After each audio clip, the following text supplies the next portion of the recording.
This is the story of Lease Cargo Flight 4854. Now, I've covered a multitude of accidents on this channel, ranging from small planes to huge ones like the 747. I love covering the 747 because it's just so huge and such a great airplane, and stories involving the 747 are always fantastic. And the story of Flight 4854 is exactly that.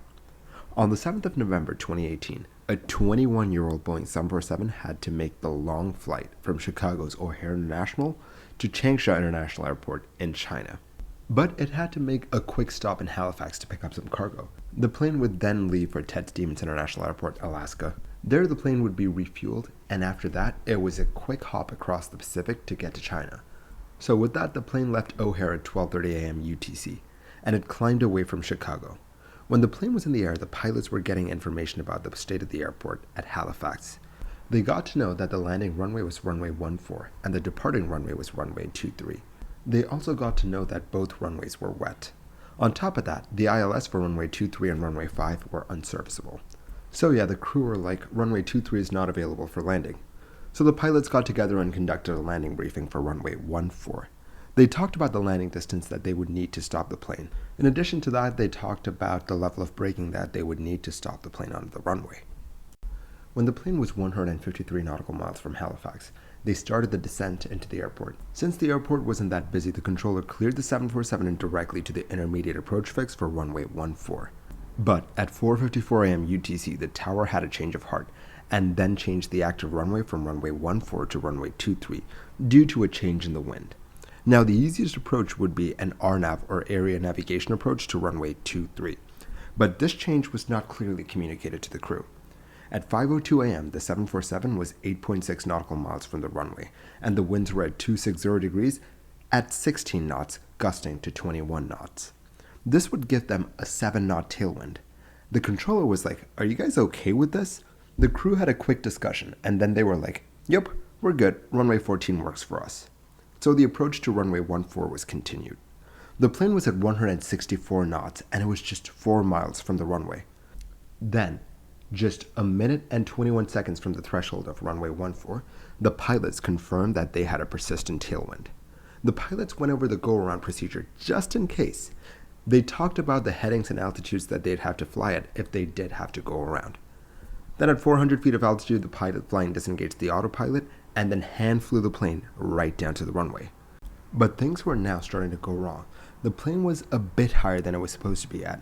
The plane was supposed to be at 50 feet as it crossed the threshold of runway 14, but it was at 62 feet. The giant plane also drifted to the left of the centerline by 27 feet. But the 747 touched down firmly, 1,350 feet past the threshold of runway 14. But once on the ground, the pilots were concerned that the 747 was not slowing down as they expected. The jet still had so much speed. The pilot flying knew that something was wrong. The autobrakes had not kicked in. They were like a runaway train on this runway. He just says, "max braking," and then slams on the brakes as he tries his best to keep the plane on the center line. But the plane had eaten up too much runway, and it was going way too fast for the plane to stop in time. The end of the runway was right there, just 800 feet away, and they were still at 100 knots. Just for some context, that's like trying to stop a train that's going 115 miles an hour and 800 feet. Yeah, that's not happening. Then this giant 747 went off the runway at 77 knots and the gear dug into the soft mud, but it wasn't enough to slow the plane down.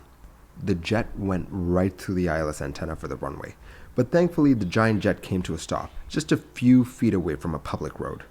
The plane was in one piece, and one of the pilots had been lightly injured by an emergency escape device in the cockpit that had come undone during the crash. But everyone on board made it out safely. So how did this happen? Well, the seeds for this crash are buried in the things that happened way before the jet even got near Halifax. Before they even left O'Hare, they were given about 37 NOTAMs, or notices to airmen. NOTAMs are intended to be clear, concise, and unambiguous presentation of essential information. But they can be a hassle to read, and there's just so many of them. Most of these NOTAMs were about runway 23 and the condition that the runway was in. But here's the problem. To get a complete idea of what's available to use at the airport and what's out of commission, you have to go through multiple NOTAMs. A bit of comparative study is required to get a complete understanding of what's happening. And then you have to compare all of that to approach charts. All of this is done mentally, and sometimes that's hard. For example, in this case, after going through about 10 NOTAMs about runway 23, they believed that runway 23 did not have lighting and that there were no available approaches to runway 23 at that time. This led them to believe that runway 23 was out of commission, when in reality, runway 23 had 2 approaches to it, meaning that they could have used runway 23 if they wanted to. But they wrongly believed that the ILS approach to runway 14 was the only option. Then, as they were doing the math for their landing, they had to calculate the landing speed for this approach.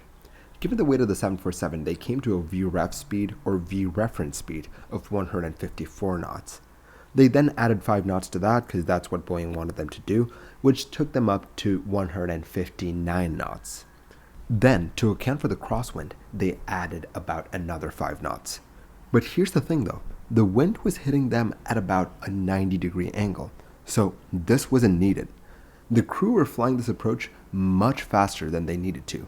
They should have been flying this approach at about 159 knots and not 164 knots. But even at the higher speed, they still had more than enough space to slow down and stop on the runway. Then, by the time they were setting the plane up for the landing, the winds had changed a bit, so that they had a 7-knot tailwind when they were on final for runway 14. But due to that earlier confusion about not knowing that runway 23 was available, the crew pushed on with this landing thinking that it was the one and only option, when it really wasn't.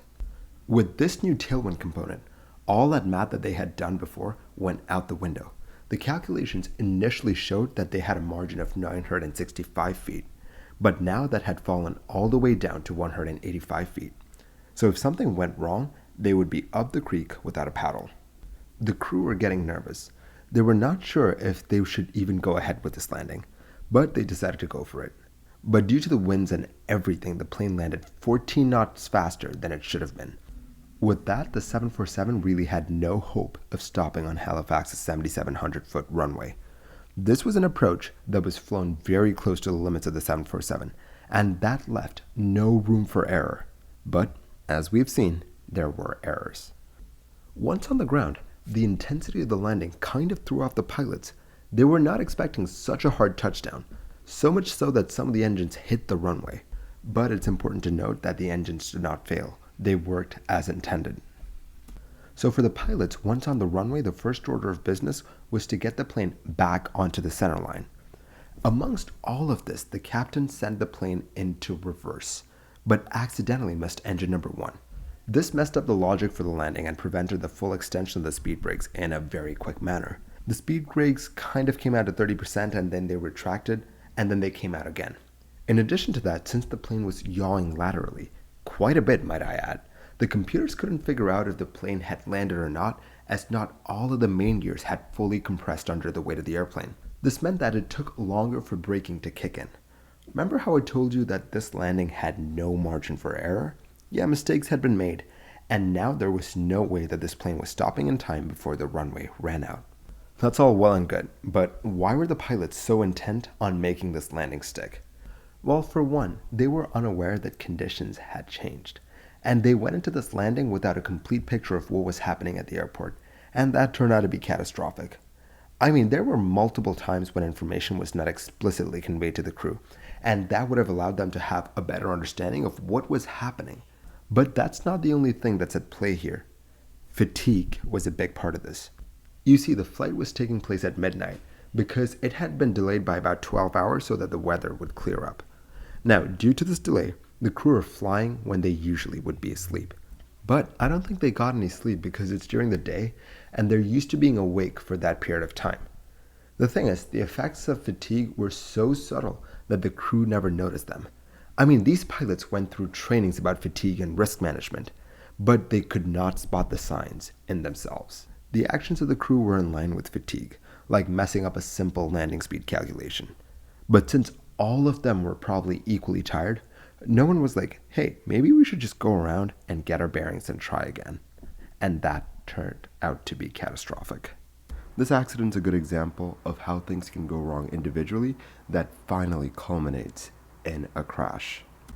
In this case, the pilots being tired, the pilots not knowing that runway 23 was available for landing, the winds aloft at the time, the plane being delayed 12 hours were all key contributors to this crash. But on their own, they're not that bad. But when taken together, it made the perfect recipe for disaster. Thank you for watching this episode of Mini Air Crash Investigation. If you like what I make, do consider liking and subscribing. It will really help the channel grow. I will catch you guys next time. Stay safe.